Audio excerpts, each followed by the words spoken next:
Christian Audio, a division of Recorded Books, presents Is It God's Will? Making Sense of Tragedy, Luck, and Hope in a World Gone Wrong. By Brandon Ambrosino. Narrated by Daniel Henning. God is our last hope, because we are God's first love. Jürgen Moltmann. Introduction. The world seems to have gone very wrong recently. There are the big goings wrong, like the breakdown of global relations, wars in the Middle East and Sudan, and climate disasters. The United States seems poised on the edge of disintegration, while other major world powers coyly mention nuclear war. Long-time global partnerships risk dissolution, while warring factions within the United States seem to be gaining momentum, audacity, and legitimation. Anxieties feel to be at an all-time high. COVID showed us the inadequacies both of our healthcare system and our social bonds. Masks, vaccines, and social distancing were bandied about as nothing but weapons in a long-standing culture war. And while COVID did not precipitate the public's distrust of institutions, to many people it offered definitive proof that they could no longer trust big government, big farm, and big news. Perhaps this is why gun ownership is on the rise. Many people feel they must take their family's safety into their own hands. But more guns only add to our collective sense of anxiety.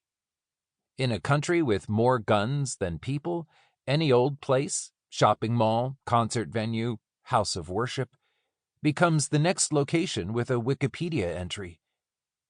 Add to this list concerns about the rapid development of AI, outrageous inflation rates, and the spiraling costs of basic healthcare, and it becomes clear that our general sense of anxiety seems to be grounded in reality. There are also smaller goings wrong, smaller in the sense of local, close to home. These are the things that go wrong in our personal lives: cancer diagnoses, car wrecks, layoffs, foreclosures. As I was driving back to Delaware from Maine last summer, I received a text message that the 44-year-old father of our goddaughters had suddenly died of a heart attack. My husband, Andy, and I traveled straight away to Florida to be with the girls and their mother, Rusty.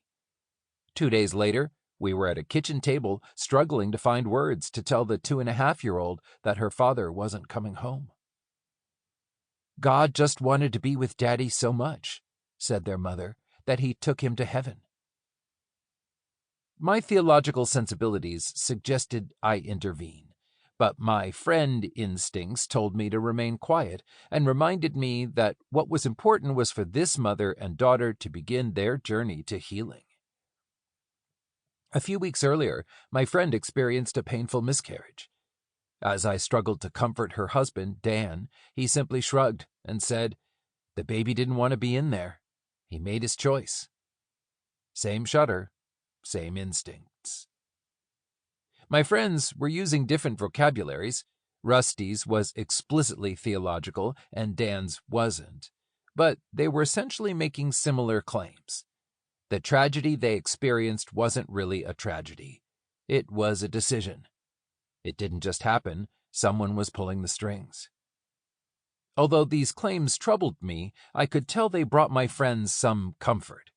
That, after all, is one of the tasks of good theology, that is, to comfort the afflicted.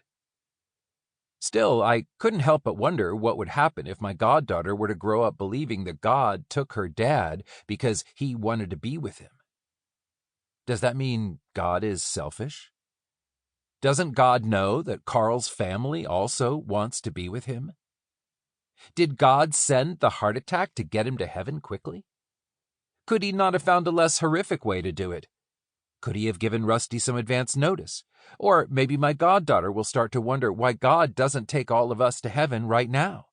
Does he not love us as much as he loves Carl? Are these actually comforting thoughts? And what about Dan's reasoning? That the babies chose not. Sample complete. Ready to continue?